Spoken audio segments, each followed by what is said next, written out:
నమస్తే BCN news కి స్వాగతం। నా పేరు నీలిమ। ముందుగా ముఖ్యాంశాలు।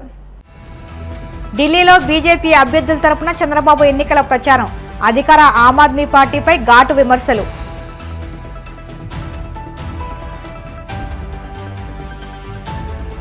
కార్పొరేషన్లు, మున్సిపాలిటీల ఎన్నికల్లో పోటీ చేస్తున్న అభ్యర్థులను కూటమి సర్కార్ బెదిరిస్తుంది। రాష్ట్ర ఎన్నికల కమిషన్కు ఫిర్యాదు చేసిన వైసీపీ నేతలు। సీఎం చంద్రబాబు రాయచోటి పర్యటన నియోజకవర్గ ప్రజలకు నిరాశ మిగిల్చింది। విమర్శలు గుప్పించిన వైసీపీ మాజీ ఎమ్మెల్యే శ్రీకాంత్ రెడ్డి। వాడపల్లి వెంకన్న ఆలయంలో ప్రత్యేక పూజలు, మంగళ వాయిద్యాల నడుమ శ్రీ స్వామి అమ్మవార్లకు మేలుకొల్పు సేవ, ఐశ్వర్యలక్ష్మి హోమం। ముఖ్యమంత్రి చంద్రబాబు ఢిల్లీలో బీజేపీ అభ్యర్థుల తరపున ఎన్నికల ప్రచారంలో పాల్గొన్నారు। ఢిల్లీలో తెలుగువారు ఎక్కువగా నివసించే ప్రాంతాల్లో చంద్రబాబు ఎన్నికల ప్రచారం సాగుతుంది। ఈ సందర్భంగా ఆయన మాట్లాడుతూ ఇచ్చిన మాట నిలబెట్టుకోవడంలో ఆప్ విఫలమైందని, అదే సమయంలో నరేంద్ర మోదీ నాయకత్వంలోని కేంద్రం ఇచ్చిన హామీ నిలబెట్టుకుంటుందని తెలిపారు। తాగునీరు అందించడంలో ఆప్ విఫలమైందని, ప్రధాని మోదీ అమృత్ పథకం కింద స్వచ్ఛమైన తాగునీరు అందిస్తున్నారని వివరించారు। కేంద్రం నిధులు ఇచ్చినా సద్వినియోగం చేసుకోవాలని దద్దమ్మ ప్రభుత్వం ఆప్ ప్రభుత్వం అని ఘాటు వ్యాఖ్యలు చేశారు। నేను ఢిల్లీలో తెలుగు వాళ్ళు ఇంతమంది ఉంటారని ఎప్పుడు అనుకోలేదు, కానీ ఈ రోజు మీ ఉత్సాహం చూస్తా ఉంటే ఢిల్లీలో ఉండే ఒక్క తెలుగు వారు కూడా బీజేపీ కాకుండా వేరే పార్టీకి ఇయ్యరు। అన్ని ఓట్లు ఏకపక్షంగా బీజేపీకే పడతాయి।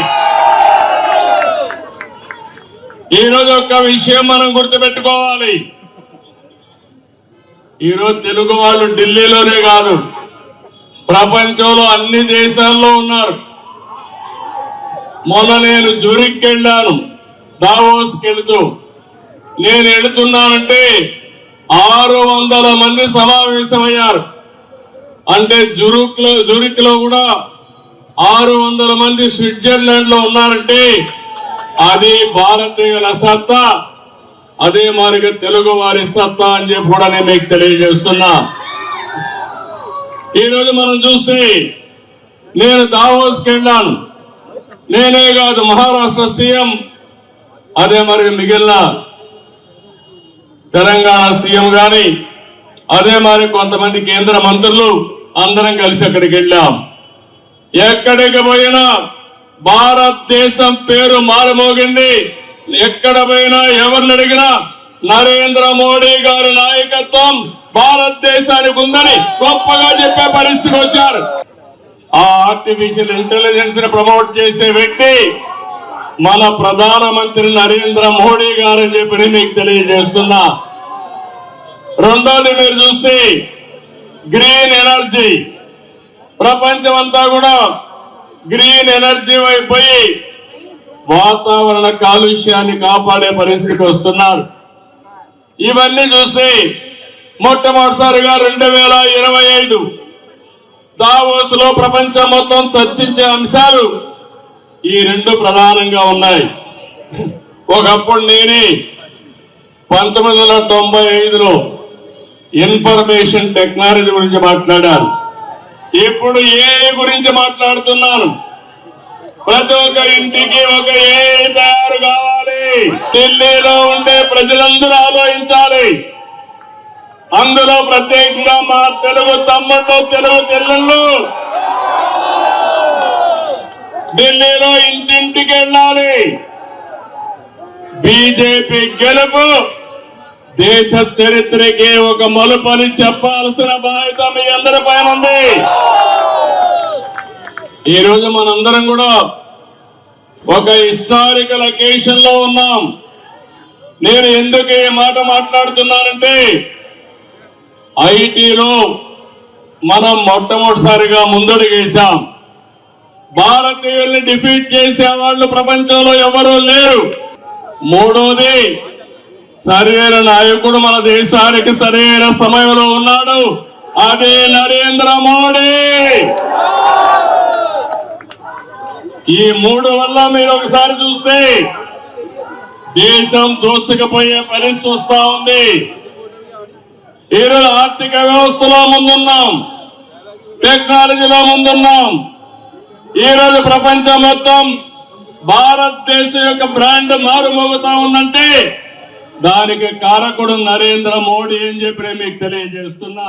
స్థానిక సంస్థల ఉప ఎన్నికల్లో కూటమి ప్రభుత్వం ప్రలోభాలకు గురి చేస్తుందని మాజీ మంత్రి వెల్లంపల్లి శ్రీనివాస్, మాజీ ఎమ్మెల్యే మల్లాది విష్ణు, ఎన్టీఆర్ జిల్లా వైసీపీ అధ్యక్షుడు దేవినేని అవినాష్లు మండిపడ్డారు. టీడీపీ నేతలు సాగిస్తున్న దౌర్జన్యకాండను అడ్డుకుని రాష్ట్రంలో ప్రజాస్వామ్యాన్ని పరిరక్షించాలని రాష్ట్ర ఎన్నికల కమిషనర్ నీలం సాహ్నికి వినతిపత్రం అందజేశారు. ప్రలోభాలకు లొంగకపోతే అనేక రకాలుగా ఇబ్బంది పెడుతుందని ధ్వజమెత్తారు. తిరుపతిలో వైసీపీ అభ్యర్థి ఇంటిని కూల్చేందుకు యత్నించాలని ఆగ్రహం వ్యక్తం చేశారు. ఎన్నికలు పారదర్శకంగా జరగాలని, ప్రత్యేక అధికారి పర్యవేక్షణలో ఎన్నికలు జరగాలన్నారు. కూటమి నేతలకు అధికార దాహం తీరలేదని, ప్రజల గొంతును వినిపించకుండా చేసేందుకే ఇలా చేస్తున్నారని దుయ్యబట్టారు.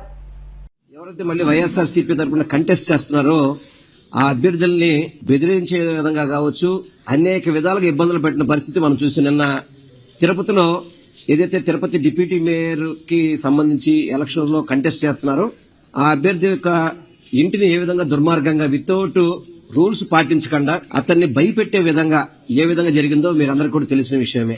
వాటికి సంబంధించి ఎలక్షన్ కమిషన్ కలవడం జరిగింది. వైఎస్ఆర్సీపీ పార్టీ తరఫున మేము చెప్పుకుంటున్నాం, చక్కటి పారదర్శకంగా ఎలక్షన్ జరగాలి.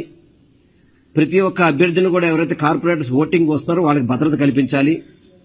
అదేవిధంగా ఒక ప్రత్యేక ఎన్నికల అధికారిని వేసి ఈ ఎలక్షన్స్ అంతా కూడా వాళ్ల పరిధిలో జరిపించాలి. ప్రతి ఒక్క కార్పొరేటర్ కావచ్చు, ఓటేసే హక్కు ఉన్న ప్రతి వాళ్ళకి కూడా భద్రత కల్పించాలని చెప్పని ఈ యొక్క రిప్రజెంటేషన్ కూడా ఇవ్వడం జరిగింది. గతంలో చంద్రబాబు నాయుడు గారు ఆయన ఒకటే చెప్పారు, ఎవరైనా సరే మా పార్టీలో రావాలంటే రాజీనామా చేయాలని చెప్పని. మరి స్థానిక సంస్థలకి ఆ సిద్ధాంతాలు వర్తించవా? ఆ సిద్ధాంతాలు వర్తించవా అంటే రాజ్యసభలకి ఎమ్మెల్సీలకి మాత్రమే మీకు వర్తిస్తాయి సిద్ధాంతాలు, వీటికి వర్తించవా? ఎందుకు మీరు దుడ్డిదారున వాళ్ళని చేర్చుకుని ఎందుకు మీరు ఆ పదవులు పొందాలని చూస్తున్నారు? ఆ పదవులన్నీ కూడా వైఎస్ఆర్సీపీ పార్టీకి సంబంధించిన పదవులే కదా. ఎందుకు మీరు ద్వంద్వ వైఖరి అవలంబిస్తున్నారు? 165 సీట్లు గెలిచారు మీరు ఈ రాష్ట్రంలో. అదే చెప్తారు, దాదాపు 93%, 92% స్ట్రైకింగ్ రేట్ అని చెప్పని మీరు ప్రతి ఎన్నికలో చెప్పుకుంటున్నారు కదా. ఎందుకు మరి ఈ ప్రలోభాలు చేసి ఎందుకు చేస్తారు మీరు అన్ని కూడా? ఇవన్నీ రాష్ట్ర ప్రజలు గమనిస్తున్నారు.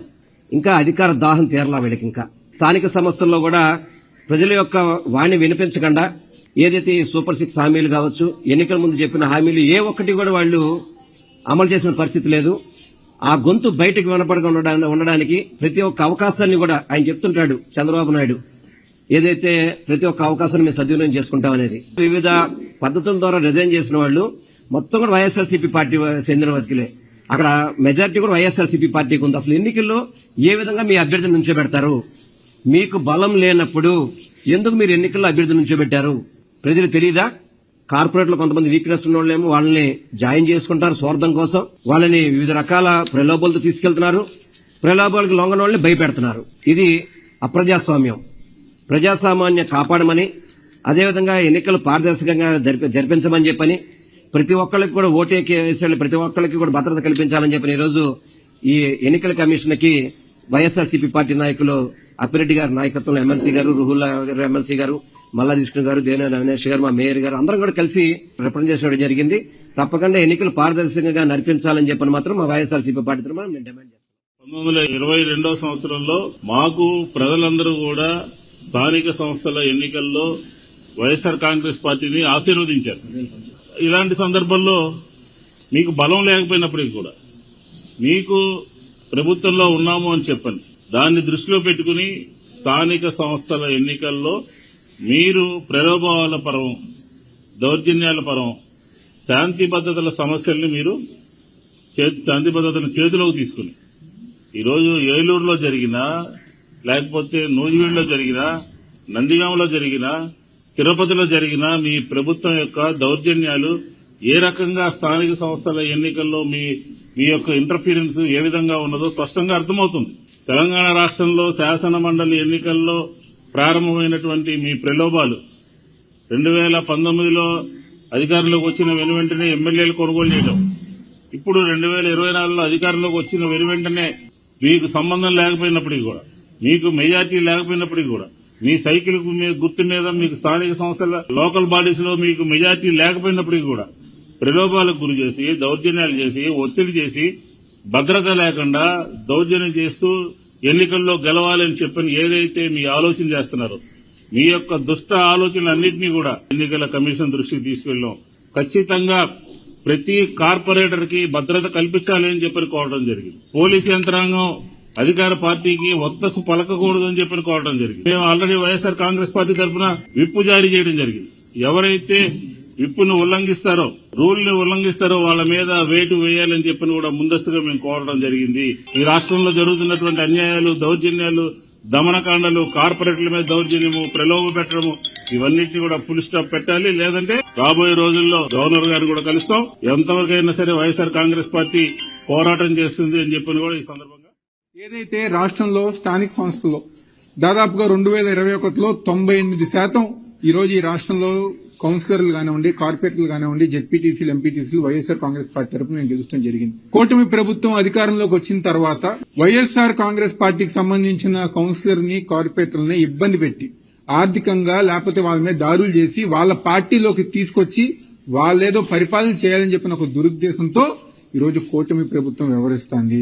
ఎన్టీఆర్ జిల్లాలో నిన్నగాక మొన్న నందిగామ నియోజకవర్గంలో అనేక మంది కౌన్సిలర్ని పార్టీ మార్పించి ఎవరైతే మేము మారమో, మేము జగన్మోహన్ రెడ్డి గారు నాయకత్వంలో పనిచేస్తామంటే రాత్రికి రాత్రి వాళ్ళ ఇళ్ల మీద జేసీబీలు తీసుకొచ్చి గోడలు పగలగొట్టి ఈరోజు కూటమి ప్రభుత్వం ఇవన్నీ గారు ఎన్నికల అధికారిగా దృష్టిలో పెట్టడం జరిగింది. తప్పకుండా ఈ ఎన్నికలకి రాష్ట్రంలో ఒక ప్రత్యేకమైన అధికారి, పార్టీలతో సంబంధం లేకుండా, ఏ పార్టీలకి అనుకూలంగా ఉండకుండా నిజాయితీ కలిగిన ఒక ఎన్నికల అధికారిని నియమించమని చెప్పని అధికారిని గారు కోరటం జరిగింది. తప్పకుండా వైఎస్ఆర్ కాంగ్రెస్ పార్టీ తరఫున ఈ రాష్ట్రంలో ఉన్న కార్పొరేటర్లకి, కౌన్సిలర్కి ఎక్కడైతే ఎన్నికలు జరుగుతున్నాయో వాళ్ళందరూ గారు మేము కోరుకునేది ఒకటే, జగన్మోహన్ రెడ్డి గారు ఒక నాయకత్వంలో మళ్లీ మనందరం గారు రాబోయే రోజుల్లో ముఖ్యమంత్రి అవడం ఖాయం.